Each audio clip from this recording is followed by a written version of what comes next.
srcu drevne i zastrašujuće šume nalazio se zamak koji je bio veoma star i od zuba vremena je propadao, a njegove zidine je prekrila mahovina dok su mu prozori bili razbijeni.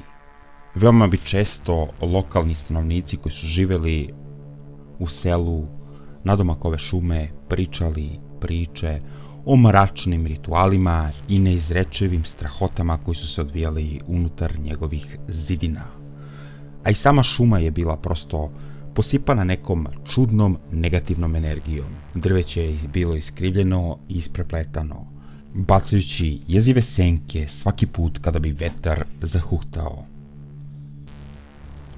Generacije su prošle od kada bi bilo ko smeo prići ovom zamku, ali jednog kobnog dana grupa avanturistički nastrojenih tinejdžera je odlučila da se upusti u avanturu u potrazi za uzbuđenjem i zabavom.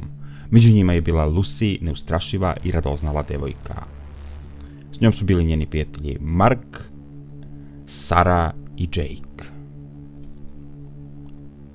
Dok je grupa prodirala dublju šumu, atmosfera je postajala teška i mogla se osjetiti mračna energija koja je ulivala strah u kostima naših avanturista.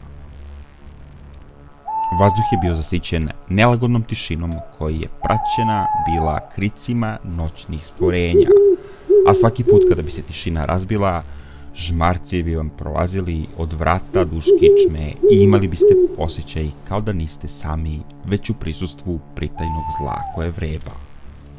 Ali Lucy je bila radoznala i odlučila da ipak nastavi put i istraži zamak do kraja. Iako su je ostali upozoravali da se vrate nazad. No pak, čim su prešli prag zamka, osjetili su jezu i nelagodnost i osjećaj terora. A unutrašnjost zamka je bila propala više od spoljašnjosti. Zidovi su bili ukrašeni izbledelim slikama koje su prikazivale scene mučenja i patnje. Osjećaj nelagodnosti se nadvio nad grupom, a Mark je pokušao da prekrije svoj strah smehom i šalom. Na zidovima su bila ispisana upozorenja o strahotama koje čekaju onog ko ovde uđe i nastavi da tumara zamkom. Međutim, grupa kao da nije ni primećivala upozorenja i nastavila bi da tumara zamkom. A u jednom od skrivenih prostorija, koje su slučajno otkrili tako što su uhvatili držač baklje, vrata bi se otvorila jezivom škripom. I u toj sobi su našli sto na kome je stajala stara knjiga, čije su korice bile izbledele, a na njoj je bilo gomila prašine. Međutim, ovo nije bila obična knjiga. Ovo je bio zapis koji je govorio o ukletoj devojci po imenu Izabela i o njenom stradanju. Izabela je bila žrtvovana od strane kulta koji se bavio mračnim ritualima i crnom magijom. Izabela je bila mučena i zlostavljana, da bi na kraju bila ubijena na žrtvenom oltaru. Dok su čitali dalje, kao da je neka mračna sila prošla kroz prostoriju, a njihove baterijske lampe su odjednom prestale sa radom, ostavljajući ih u mrtvi mrak. Panika je usledila kada je grupa shvatila da više nisu sami, a svaka reč koja bi progovorili odzvanjala je jezivim ehom kroz zidine zamka. Bravo, ali je neko ovdje? Upitao je Mark.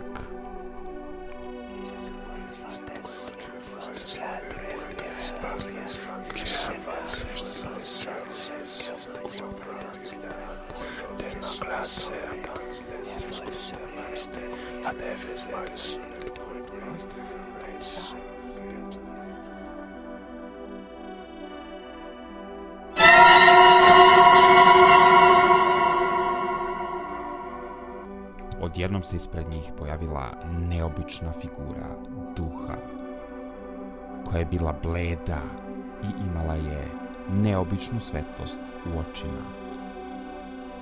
Njen glas je odjekivao jezivom tugom. Bila je to Izabela. Hoćete li da se igramo? Ajde da se igramo. Neću vas povrediti.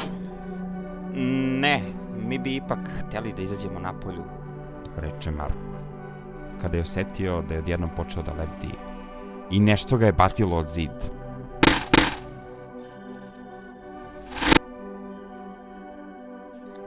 Rekla sam da vas neću povrediti.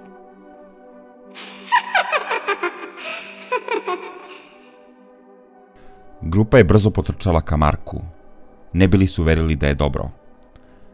Kada su se uverili da je dobro, počeli su da trče ka izlazu. Međutim, ništa nije izgledalo kao pre. Sve je bilo u magli toliko gustoj da su jedva mogli da vide prst pred očima, a iza njih jezivim smehom lebdela je Izabela, uporno pozivajući ih na igru. Kada su napokon izašli iz zamka napolju, počeli su da beže kroz šumu natrag u selo. Posle ovog neobičnog susreta, grupa više nikada nije bila ista. I dan danas su mogli ponekad da čuju u gluvo doba noći Izabelin jezivi poziv na igru. Ova priča je inspirisana istinitim događajima koji se nažalost i dalje dešavaju. I dalje postoje mračni i zli kultovi koji su u stanju da žrtvuju ljude zarad njihove vere. Ali više o tome u nekom od narednih klipova. Ako vam se sviđa ovakav sadržaj i želite još mračnih i misterioznih priča, pretplatite se na kanal. A ako želite da poslušate prvu horor priču koju sam ikada uradio, također inspirisanu istinitim događajima, možete to klikom u donji desni ugao. Hvala na pažnji, pozdrav!